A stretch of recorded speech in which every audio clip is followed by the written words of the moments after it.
vamos a la mitad de Mateo, ya estamos en el capítulo 14. Recordemos que Mateo tiene 28 capítulos y ya primeramente Dios, yo creo que la otra semana terminamos el capítulo 14 y comenzamos la segunda parte de Mateo. Pero bueno, hoy vamos a ver la parte donde dice que el Señor Jesucristo anda sobre el mar. Entonces voy a leer el pasaje y después vamos a ir viendo algunos puntos que son importantes tomar en cuenta, ¿sí? Dice entonces Mateo 14 a partir del verso 22. Enseguida Jesús hizo a sus discípulos entrar en la barca e ir delante de él a la otra ribera, entre tanto que él despedía a la multitud. Despedida la multitud, subió al monte a orar aparte, y cuando llegó la noche estaba allí solo. Y ya la barca estaba en medio del mar, azotada por las olas, porque el viento era contrario. Mas a la cuarta vigilia de la noche, Jesús vino a ellos andando sobre el mar, y los discípulos, viéndole andar sobre el mar, se turbaron, diciendo: un fantasma, y dieron voces de miedo. Pero enseguida Jesús les habló, diciendo: tened ánimo, yo soy, no temáis. Entonces le respondió Pedro y dijo: Señor, si eres tú, manda que yo vaya a ti sobre las aguas. Y él dijo: ven. Y descendiendo Pedro de la barca, andaba sobre las aguas para ir a Jesús. Pero al ver el fuerte viento, tuvo miedo, y comenzando a hundirse, dio voces, diciendo: Señor, sálvame. Al momento Jesús, extendiendo la mano, asió de él, y le dijo: hombre de poca fe, ¿por qué dudaste? Y cuando ellos subieron en la barca, se calmó el viento. Entonces los que estaban en la barca vinieron y le adoraron, diciendo: verdaderamente eres hijo de Dios. Muy bien, hasta ahí vamos a dejar la lectura porque es hasta ese punto donde vamos a considerar en esta noche. Y bueno, lo primero que vamos a encontrar, vamos a ver, como les decía, son 4 puntos los que vamos a ver en esta noche. El primer punto, la idea, que les voy a dar la idea, ya ustedes pueden, si están anotando, o al menos pueden entenderla de esta manera. El primer punto sería que no porque Dios, o en este caso el Señor Jesús, que es Dios, da una indicación o una orden o nos da instrucciones, eso no significa que necesariamente todo va a ser fácil. A veces pensamos que porque Dios nos da una instrucción, Dios nos dice o nos muestra a través de su palabra las cosas que debemos hacer, entonces pensamos que todo debe de ir pues en marcha sin ningún problema, que no vamos a encontrar conflictos, que no vamos a encontrar ningún tipo de obstáculos. Vean lo que dice en el verso 22. Enseguida Jesús hizo, esa palabra hizo es como que hay una palabra en griego se dice constriñe, es decir, constreñir, y la idea que da esta palabra, que es la misma que utiliza aquí cuando dice Jesús hizo, es esa palabra hizo y constreñir es prácticamente la misma, y la idea que nos da es que los obligó, no de una manera violenta, no es que los haya forzado de una manera agresiva, sino que les insistió, es decir, como que no les dejó otra opción, les dijo: saben que ustedes váyanse, yo me voy a quedar aquí a despedir a la gente y ustedes adelántense. Es decir, no había, pues si quieren váyanse, si ustedes gustan se pueden ir adelantando, no. El Señor Jesús les da una indicación: váyanse y yo me voy a quedar a despedir a la gente. Entonces vemos cómo hay una indicación muy clara de parte del Señor, pero el hecho de que Él les haya dicho aquí en el verso 22, hizo a sus discípulos entrar en la barca e ir delante de Él a la otra ribera. ¿Cuál era la indicación? Súbanse a la barca, adelántense y váyanse a la otra ribera, es decir, pasen del otro lado del lago. Uno pensaría que como el Señor Jesús les dio esa indicación, entonces el viento iba a soplar a favor para que ellos incluso no tuvieran que remar, pudieran ir descansando. Recordemos que los discípulos vienen de haber, pues con la ayuda de otra gente, pero haber repartido los panes y los peces que el Señor Jesucristo había multiplicado. Eso es lo que viene sucediendo después de que tienen esa, que lo vimos también la semana pasada o antepasada. Vimos cómo el Señor Jesús multiplica el alimento, pueden comer todos los que estaban ahí, sobra el alimento, recogen los discípulos las cestas, es decir, los discípulos no venían de por decirlo así, de un congreso en el que hubieran estado sentados, escuchando la predicación, no venían de una conferencia donde pudieron estar cómodos en una silla. venían de haber estado en un lugar desértico, porque ellos mismos dicen, aquí donde vamos a encontrar pan para alimentar a todas estas personas. Y entonces debían estar cansados, debían estar fatigados por toda pues la labor que habían hecho, por toda aquella faena, ¿no? Que tuvieron que hacer, lo que había sido, pues, el día, todo lo que el Señor Jesús había hecho en ese día, debía haberlos tenido ya cansados. Entonces, el Señor Jesús les dice, ¿saben qué? Súbanse a la barca, yo voy a despedir a la gente y ustedes pasen al otro lado. Les decía, como había una indicación de parte del Señor, podríamos pensar que el viento iba a soplar a su favor para que ellos pudieran recostarse un poquito y dormir, descansar, después de haber estado todo ese tiempo apoyando al Señor Jesús, ayudándole en lo que Él estaba haciendo. Uno pensaría que así iban a ser las cosas, ¿no? Que ellos, que dijera la Biblia, y subieron y entonces un viento sopló e impulsó la barca mientras ellos descansaban y dormían porque el Señor había dado una instrucción. Pero vemos que no es así. El Señor Jesús da una instrucción, pero dice en el verso 24. Y ya la barca estaba en medio del mar, azotada por las olas, porque el viento era contrario. Entonces, además de que las olas golpeaban la barca, el viento era contrario. Es decir, ellos remaban, por decirlo así, 1 metro, y el viento y las olas los regresaban 80 centímetros, ¿no? Y remaban otro metro y los regresaba otro. Es decir, lo que iban avanzando era muy poco, estaban luchando, iban en contra de la marea, en contra del agua, del viento, y no, obviamente ese tipo de barcas como la que nos narra aquí no tenían motor ni nada por el estilo, que pudieran decir, sabes que pues prende el motor, échale toda la potencia y vámonos, ¿no? Tenían ellos que ir remando, de lo contrario, si ellos dejaban de remar, pues el viento y las olas, quién sabe dónde los pudieron haber llevado, entonces tenían que estar luchando, estaban fatigados, estaban ahí los discípulos. ¿Esto qué nos enseña de primera mano? Bueno, que el seguir al Señor Jesucristo no quiere decir que todo va a ser fácil. El Señor Jesucristo nos manda a seguirlo, a obedecerlo, a amarlo, a predicar el Evangelio, a escudriñar las Escrituras. Hay muchas indicaciones que Él nos da, pero eso no quiere decir que va a ser fácil.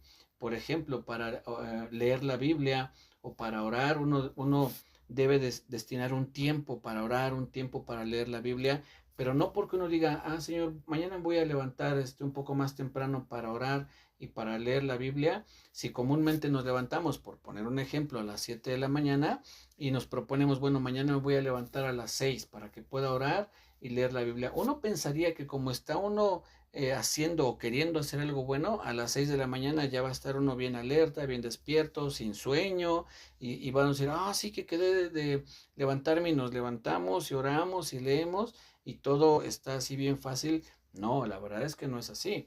La verdad es que cuesta mucho levantarse, ando uno todavía ahí medio somnoliento y se siente uno a leer la Biblia y se está uno quedando dormido o orando, estamos orando y nos estamos quedando dormidos, porque no es fácil, porque tenemos que, como en este caso los discípulos, tenemos que estar luchando contra la corriente, tenemos que estar remando en contra de la corriente, en este caso de nuestra carne, de lo que nuestra carne desea, que es dormir, que es descansar, que es distraernos. No sé si a ustedes les ha pasado y se han dado cuenta que son, por ejemplo, las 10 de la noche y dice uno, leeré un poquito la Biblia, pues un ratito antes de dormirme, y está uno apenas unos 5 o 10 minutos y ya está uno cabeceando ahí de sueño y dice uno, no, creo que mejor me voy a dormir. Y nos acostamos con el pretexto a veces de poner una alarma en el celular o de checar si no nos llegó un mensaje. Nos ponemos a ver el celular y puede pasar 1 hora y estamos pero bien despiertos. Pero si nos volvemos a sentar a leer la Biblia, parece de verdad broma, pero empezamos nuevamente a cabecear, a ver, ¿por qué es que si estoy leyendo la Biblia me da tanto sueño, pero si me pongo a ver el celular, como que me despejo, ¿no? Como que hasta recobro ánimo y puedo ver 1 hora más el celular sin ningún problema, porque la carne eso es lo que quiere. Veíamos el martes cuando dice, no proveáis para los deseos de la carne que desea, pues su bienestar, su placer, su comodidad, su tranquilidad, en este caso pues ver el celular, ver cosas que pues no edifican, si bien no son necesariamente un pecado, pero que al final no nos edifican. Y la carne se opone cuando estamos haciendo las cosas de Dios. Por eso es que les decía, en ese sentido luchamos como los discípulos en contra de la corriente, en contra del viento, en contra del mar, para poder hacer o llevar a cabo la instrucción que el Señor nos da. Entonces, es bien importante que tengamos esto presente, que aun que haya una instrucción de parte de Dios, eso no significa que las cosas van a ser fáciles, o al menos no todas. Habrá algunas que sí, pues fluyan de una manera muy bonita y de una manera muy padre, podamos obedecer y hacer aquellas cosas que el Señor nos ha mandado, pero habrá otras donde encontraremos mucha oposición, donde encontraremos de verdad como las cosas parece que todo pinta de color negro, ¿no?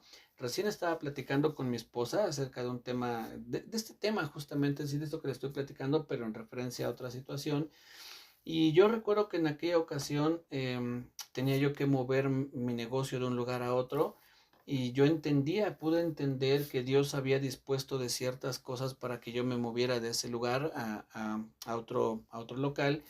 Y entonces empezaron a dar ciertas cosas como para que yo pudiera entender que sí, que Dios estaba detrás de esa decisión. Pero parece que todo de momento, todo lo que estaba yendo muy bien, de momento todo se puso de cabeza. Me quedé solo en el taller, no tenía quien me ayudara para poder trasladar todas las cosas que tenía yo en el taller de un lugar a otro. El trabajo bajó, pero de una manera considerable. No teníamos en ese momento los medios para pagar una mudanza grande y que nos llevara todas las cosas de un lugar a otro. Escaseó el dinero, de momento había contratado yo una persona para que rotulara todo el taller, bueno, lo que es la pared, y también ahí hubo alguna situación para poder en algún momento reunir de manera pronta el pago, es decir, todo se complicó. Eh, una hermana, gracias a Dios por la vida de esta hermana, nos prestó una camionetita, pero era una camionetita pequeña, donde no podía yo subir muchas cosas, pues por el mismo tamaño, y entonces pues era ir llevando de a poquito las cosas, ¿no? Entonces fue de verdad un tiempo muy pesado, hablando físicamente, también emocionalmente, y recuerdo que en una de esas, pues de esas ocasiones en las que las cosas se complicaron, yo le dije, Señor, yo de verdad creí que esto venía de ti, yo pensé que tú eras quien estaba detrás de esto, y no como un reclamo, ¿no? Sino yo diciendo, pues creo que me equivoqué, creo que no eras tú quien realmente me estaba impulsando a que me cambiara de lugar. O sea, yo pensé que había sido tú quien me estaba diciendo que me fuera, que de alguna manera me hiciste ver las cosas para moverme de este lugar, pero pues creo que me equivoqué porque las cosas están muy, muy complicadas. Y entonces recuerdo que vino a mi mente una frase o una idea que decía, bueno, el nacimiento del Señor Jesucristo fue de Dios, que el Señor Jesucristo viniera a la tierra fue de Dios o fue un evento fortuito del destino. Yo decía, no, pues fue de Dios. Realmente es Dios quien estaba detrás de que el Señor Jesucristo viniera a la tierra. Y entonces se formó otra idea y fue fácil el nacimiento, la estancia del Señor Jesús aquí en la tierra. Dije, no, pues no, definitivamente no fue fácil. Desde el momento en que María concibe por obra del Espíritu Santo y le dice a José, al que, con quien estaba desposada o comprometida, le dice, oye, estoy embarazada. Y María le dice, pero bueno, no te preocupes, no pienses mal, es decir, parafraseando, ¿no? Le dice, lo que hay en mí, el hijo que estoy esperando es de Dios. Ya lo he compartido esto antes y la verdad es que uno conoce la historia y uno dice, bueno, pues sí, el Espíritu Santo vino, hizo sombra sobre María, como dice la Biblia, y entonces ella concibió. Pero si nos ponemos a pensar de una manera así como si fuera una historia que les estoy platicando, les digo, fíjense que había unos jóvenes que estaban comprometidos, se iban a casar, entonces ellos nunca habían tenido intimidad, se habían guardado hasta el día de la boda, pero de repente el novio va a visitar a su prometida y la prometida le dice, oye, ¿qué crees? Estoy embarazada.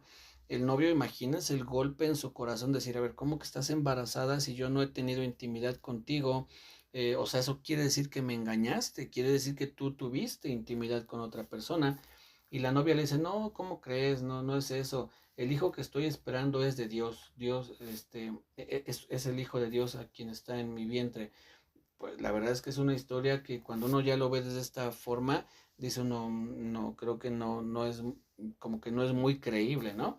Tanto que José, dice la Biblia, pensando abandonar a María, se le aparece un ángel para decirle que no lo haga, que no tenga miedo de recibir a su mujer. ¿Por qué digo esto? Porque imagínense que José hubiera decidido acusar a María de adulterio, pues la hubieran apedreado y el nacimiento del Señor Jesucristo se hubiera visto muy comprometido, porque era lo que mandaba la ley, que se apedreara a las mujeres que eran descubiertas, ¿no? En adulterio. Después tienen que hacer un viaje hasta Judá para ser censados. María ya iba en el último tramo de su embarazo. No iban en un carro cómodo, tenían que ir caminando tal vez en un burrito, y todo eso era muy complicado. Llegan a aquel lugar, no encuentran un lugar en el mesón, y entonces tiene que María dar a luz en un pesebre. En fin, todo eso son complicaciones que hubo en el nacimiento del Señor. Después que nace, van los magos, le dicen a Herodes que van a visitar al rey de los judíos, y Herodes planea matar a todos los, bueno, matar al Señor Jesús, el niño Jesús en ese momento, pero pues por causa de ello hay una matanza muy grande en Israel. Entonces todo eso complicaba la estancia del Señor Jesús aquí en la tierra. Sin embargo, eran los planes de Dios que su Hijo estuviera aquí en la tierra, pero eso no significaba que iba a ser fácil. Entonces, algo, y en el punto en que quiero enfocarme un poquito más es justamente en esto, en que tengamos presente que seguir a Dios y obedecer a Dios no va a ser fácil. Muchas veces nos vamos a encontrar remando contra corriente, como vemos que sucede aquí con los discípulos, ¿sí? Pero bueno, vamos a seguir leyendo. Dice Mateo 14, vamos a ver lo que dice desde el 22 nuevamente. Enseguida Jesús hizo a sus discípulos, ahí está la orden: entren a la barca y vayan delante a la otra ribera, entre tanto que él despedía a la multitud. Despedida a la multitud, subió al monte a orar aparte, y cuando llegó la noche estaba allí solo, y ya la barca estaba en medio del mar, azotada por las olas, porque el viento era contrario. Aquí el segundo punto que quiero que consideremos es el siguiente. Hay dos posibilidades por las cuales puede venir una tormenta, lo digo entre comillas, o una prueba o dificultades en nuestra vida. Una de esas posibilidades es porque sea una disciplina de parte de Dios, que Dios nos esté disciplinando, y entonces viene una tormenta, viene una situación adversa en nuestra vida. Si tomamos literalmente la tormenta, podemos pensar en Jonás. ¿Cómo es que Dios le dice a Jonás: ve y predica en Nínive? Y Jonás dice: pues no, yo me voy mejor a Tarso, si no mal recuerdo. Es decir, Jonás decide no obedecer a Dios. ¿Y qué es lo que pasa cuando Jonás toma aquel barco para huir hacia otro lugar? ¿Qué es lo que sucede? Viene una tormenta terrible que volteaba, dicen que casi hundía el barco en el que iban, y los marineros que llevaban a su cargo el barco se empiezan a preocupar y a preguntar por qué nos está pasando esto, hasta que se dan cuenta que es, o le preguntan a Jonás: bueno, ¿tú quién eres? ¿De dónde vienes? Y él dice: miren, yo soy judío, creo en Dios, y yo sé que esto es por mi culpa. Y entonces, ¿qué hacemos? Dice: pues aviéntenme al mar para que la tempestad se calme. Y entonces avientan a Jonás al mar, viene aquel gran pez que se traga a Jonás, y ya conocemos la historia, ¿no? Jonás está ahí en el vientre del gran pez, ahí clama a Dios, Dios tiene misericordia de él, y va el pez y lo vomita, y después entonces tiene que ir Jonás a obedecer lo que Dios le había mandado. Pero vemos cómo en este caso la tormenta vino como una disciplina por parte de Dios por causa de la desobediencia de Jonás. En el caso de los discípulos es una tormenta que podríamos pensar como una tormenta de prueba. No necesariamente está relacionada con una desobediencia, de los discípulos, sino que el Señor Jesús los atraviesa por una prueba. A ver cómo van a reaccionar, qué van a hacer, qué va a suceder.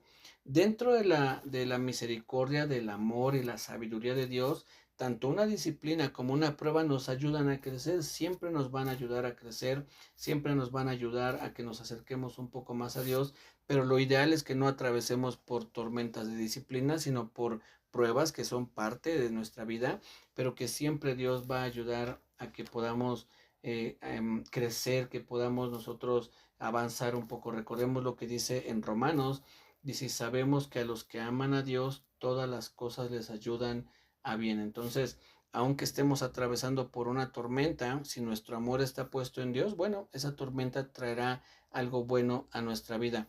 Y aquí es bien importante también identificar o poder discernir o reconocer por qué está viniendo una tormenta. Es muy común que suceda una situación complicada en nuestra vida y casi siempre como cristianos lo que hacemos es el diablo. Es que el diablo se metió. No, mis hermanos, el diablo no es soberano ni todopoderoso. Si el diablo llega a hacer algo en nuestra vida es porque Dios le permite que así sea y Dios le pone límites. Entonces yo no tengo nada que arreglar ni tengo nada que ver con el diablo. Yo tengo que estar a cuentas con Dios y decirle, Señor, ¿por qué me está pasando esto?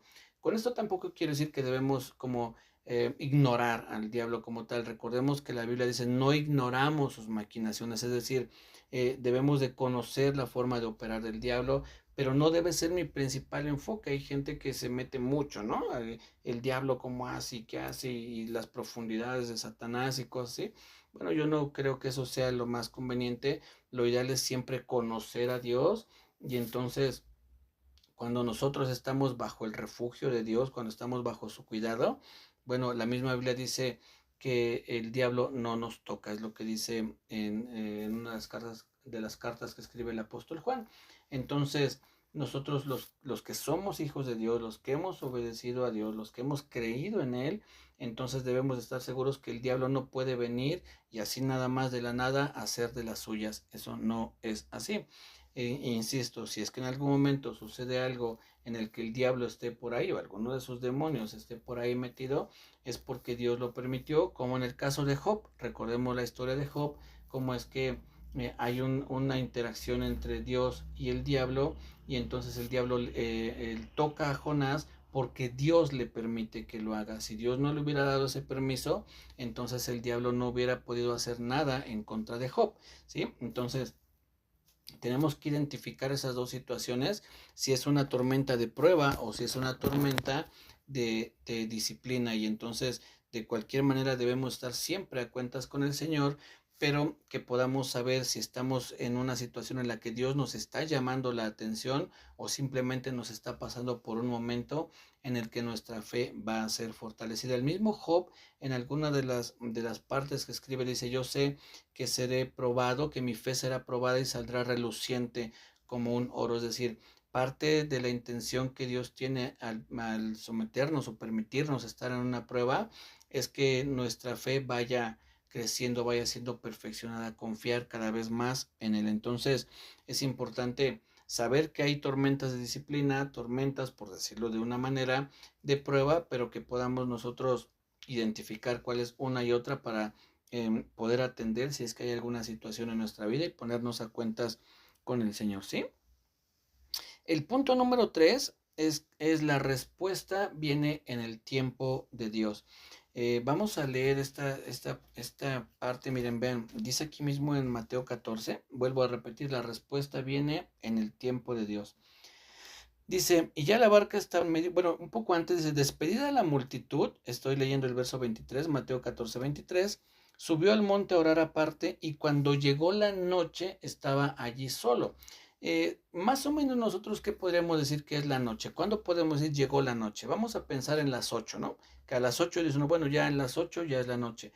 Posiblemente una hora antes, una hora tardó el Señor Jesús, vamos a suponer, en despedir a la gente, lo cual quiere decir que los discípulos partieron más o menos como a las 7, entre 6 y 7 de la tarde, subieron en la barca y dice aquí que a la cuarta vigilia era entre las 3 y las 6 de la mañana. No sabemos exactamente la hora, pero dice aquí que a la cuarta vigilia pudo haber sido 3, 3 y media, 4 o 5 de la mañana. Más o menos podemos pensar que los discípulos tenían unas 10 horas aproximadamente que habían subido a la barca y que habían comenzado la travesía. 10 horas estuvieron ahí luchando contra la tormenta, contra el viento, mientras el Señor se quedaba un momento a despedir a la gente y otro tiempo orando. Dice aquí que el Señor Jesús estaba orando, se apartó a un lugar a orar. Y entonces todo ese tiempo que estuvo el Señor ahí entre que despedía a la gente y estuvo orando, los discípulos estuvieron ahí luchando contra la tormenta. Un aproximado, les digo, vamos a pensar, ya vamos a decir 8 horas, ¿no? Vamos a dejarlo en 8 horas. 8 horas estuvieron ahí los discípulos batallando. Y entonces viene el Señor Jesús caminando sobre el mar y está Él dispuesto a ayudarles. Los discípulos estaban tan entre que era oscuro, la tormenta, las olas, la preocupación, el cansancio, que ni siquiera lo reconocen. Ellos de momento ven que viene algo y piensan que es un fantasma y todavía les da miedo y se ponen ahí a gritar. Y es cuando el apóstol Pedro le dice, bueno, el Señor Jesús les dice, no tengan miedo, soy yo. Y el apóstol Pedro le dice, pues si eres tú, manda a que vaya contigo. El Señor Jesús le dice, ven. El apóstol baja, comienza a dar unos pasos, pero dice que viendo la tormenta y el viento comienza a hundirse.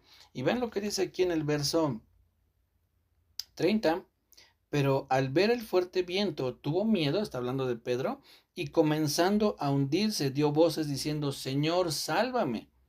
Al momento Jesús, extendiendo la mano, asió de él y le dijo, hombre de poca fe, ¿por qué dudaste?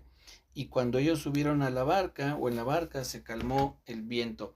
En un momento el Señor Jesús tarda aproximadamente unas 8 horas en llegar a sus discípulos o en estar con ellos, de que está orando y que está despidiendo a la gente. Tarda aproximadamente 8 horas. Ahora, uno podría pensar, bueno, 8 horas no es mucho.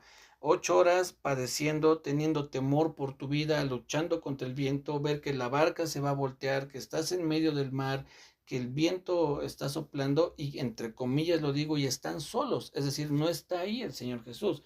Lo digo entre comillas, sabemos que Dios es omnipresente y está en todos lados. Pero ellos, hablando en este sentido, no estaba ahí el Señor Jesús. Ellos creían, sentían que estaban solos.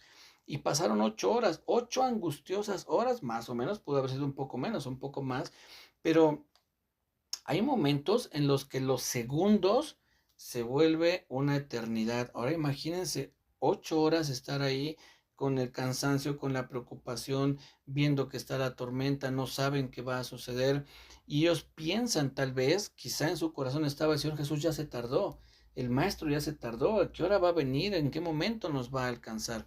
Y cuando el Señor Jesús llega y tiene esa interacción con los discípulos, baja el apóstol Pedro y comienza a hundirse, dice que en ese momento clamó, Señor, sálvame.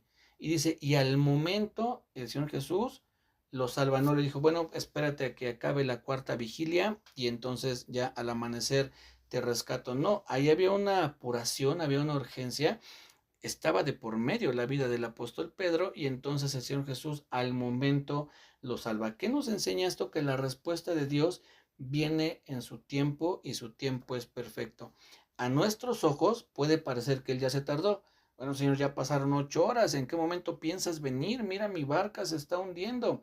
Y habrá momentos en los que la respuesta llegue de una manera más pronta, ¿no? Insisto, el Señor Jesús no se tarda, no llega antes, no llega después, Él llega al momento exacto. Él llegó justo en el momento en el que ellos habían estado atravesando la prueba para fortalecerlos, diciéndoles, tengan ánimo o no tengan miedo, no se preocupen, yo estoy aquí, soy yo.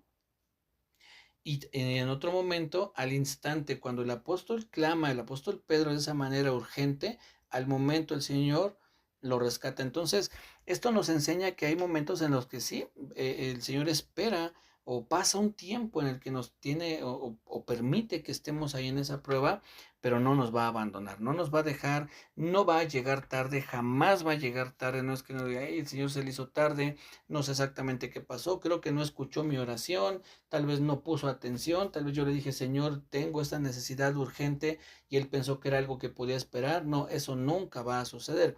Él siempre va a llegar en el momento perfecto, no antes, no después. Cuando, aunque a nuestros ojos parezca que se tardó mucho en llegar a la barca y que al apóstol Pedro lo ayudó de manera pronta, una manera rápida.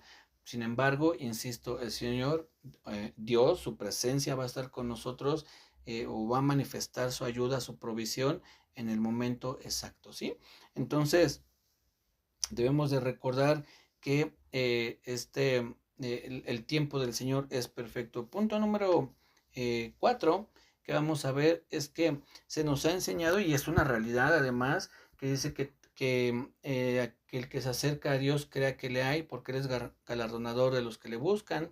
Y también la Biblia dice que sin fe es imposible agradar a Dios. Y yo creo realmente que así es, pero a veces creemos o se nos enseña que debemos tener una gran fe, ese es un hombre de fe, como si él tuviera una fe así, ¿no? Bien grande. Sin embargo, vean lo curioso que sucede aquí. Dice en el verso 30, pero al ver el fuerte viento tuvo miedo y comenzando a hundirse dio voces diciendo, Señor, sálvame. Y la respuesta del Señor, al momento Jesús extendiendo la mano, asió de él y le dijo, hombre de poca fe, ¿por qué dudaste? ¿Qué había en el corazón de Pedro? Duda. Y eso no impidió al Señor decir, pues Pedro, como no crees, no te puedo ayudar. Es que si tú tuvieras así una fe, pero fueras un hombre de fe, entonces sí te ayudaría, pero dudaste, tuviste miedo, y se nos ha dicho que el miedo trae en sí castigo, y insisto, la Biblia lo dice y yo creo que así es. Sin embargo, podemos ver que hay momentos en los que el miedo es una parte natural del ser humano y nunca vamos a dejar de tener miedo, nunca vamos a dejar de tener ciertos momentos de duda. Pero el Señor no se fija en la gran duda que podamos tener, sino Él toma ese poquito de fe. ¿Por qué lo dijo? Si tuvieras fe como un grano de mostaza, no se trata de una gran fe impresionantísima que tiene el super ungido. No, no, no. Con un poquito de fe, Señor, él clamó, Señor, no le dijo, hey, tú quien quiera que seas, no. Señor, él dentro de su clamor y dentro de su duda y su desesperación dijo, Señor, sálvame. ¿Por qué oró Pedro? ¿Por qué clamó al Señor? Porque él conocía que él tenía el poder para salvarlo, pero por otra parte tenía duda, porque por eso el Señor le dice, ¿por qué dudaste? Había una combinación entre fe y duda, como aquel hombre que su hijo es endemoniado y el Señor le dice, ¿crees que puedo hacer esto? Y él le dice, creo, ayuda a mi incredulidad. Y dice, no, ¿cómo creo? Y por otra parte, ayuda a mi incredulidad. Bueno, es algo similar a lo que pasa con Pedro. Él clama, Señor, sálvame. Él creía que el Señor lo podía salvar, pero por otra parte estaba dudando porque se estaba hundiendo. Entonces, que no limite a veces nuestra duda o nuestro miedo, el poder de Dios, digámoslo así. Es decir, si uno cree, aunque sea un poquito, pero yo creo que tú me puedes ayudar, aunque tengo una gran duda, pero mi confianza no se va a basar en la gran duda, sino saber que esa poquita fe Dios la puede usar, porque realmente lo que importa es el gran poder de Dios. Yo tengo una fe muy chiquitita, pero no importa, porque esa fe, esa pequeñita fe, cree en el gran poder de Dios, y eso es lo que va a traer ayuda a mi vida. Y cuando esa ayuda venga, punto número 5 o conclusión, dice verso 33, verso 32, y cuando ellos subieron en la barca se calmó el viento. Entonces los que estaban en la barca vinieron y le adoraron diciendo, verdaderamente eres hijo de Dios. ¿Cuál debe ser nuestra reacción natural ante la presencia de Dios en nuestra vida? No necesita el Señor Jesús hacer un milagro espectacular como este que acabamos de ver en cuanto a la multiplicación de los panes, en cuanto a calmar la tormenta, caminar sobre el agua. No necesitamos ver algo así de espectacular para que nosotros rindamos adoración al Señor Jesús, reconociendo que Él es Dios, el Hijo de Dios, pero es Dios. Tenemos que tener siempre en nuestro corazón un corazón de adoración. Ahora, adoración no significa estar en una iglesia con música calmada, postrados en el piso o levantando las manos con los ojos cerrados. Adoración viene de una devoción desde el interior que sale con fe y agradecimiento diciéndole, tú eres hijo de Dios, verdaderamente eres hijo de Dios. Dice, ellos le adoraron diciendo, ¿cuál fue la manera en que adoraron? Reconociendo la divinidad o la deidad del Señor Jesucristo. Esa fue la adoración, no dice que se postraron, no, bueno, a lo mejor sí lo hicieron, pero no lo especifica. Lo que sí dice es que le adoraron diciendo, verdaderamente eres hijo de Dios. Reconocieron el poder, la majestad, la divinidad y la santidad, todo porque al decir eres hijo de Dios, ellos tenían en su mente, sabían muy bien qué es hablar de Dios. Hablar de un Dios santo, poderoso, bondadoso, misericordioso, perfecto. Y al decirle verdaderamente eres hijo de Dios, es decir, realmente tú eres Dios, eres tan Dios como Dios el Padre, es decir, son como el mismo Señor Jesús lo dice, el que me ha visto a mí ha visto al Padre. Son iguales en deidad, en divinidad, en santidad, y es la forma en que ellos adoran al Señor, reconociendo la grandeza del Señor. Mis hermanos, no sé cuáles sean las tormentas que pueda haber en nuestra vida, no sé por qué aflicción podamos estar pasando en este momento, pero recordemos que a nuestro lado tenemos a ese gran Dios, al Hijo de Dios, que puede detener la tormenta, puede rescatarnos, aunque nuestra vida esté hundiéndose, literalmente como en el caso del apóstol Pedro. Pero ahí está el Señor Jesús. Él tiene el poder no solo para ayudarnos en las cosas materiales, sino para rescatar nuestra vida de una eternidad de sufrimiento. Podemos acercarnos a Él y decirle, Señor, perdóname. He estado alejado de ti, no he creído en ti como debería hacerlo, he pecado, perdóname, Señor, y sé tú el Salvador, como le dijo el apóstol Pedro, Señor, sálvame. Y ahí está el Señor, cuando actuamos con esa fe que Él mismo provee para nosotros, Él va a ayudar a nuestra vida y nos va a ayudar a atravesar esas tormentas que pueden estar en nuestra vida. Confiemos en el Señor, aunque sea un poquito de fe, el gran poder es lo que importa que tiene, y que nosotros tengamos el corazón para acercarnos al Señor Jesús y que Él nos ayude en nuestras tormentas, ¿sí? Que Dios les bendiga, cuídense mucho, nos saludamos el martes si Dios nos lo permite. Muy buenas noches, descansen.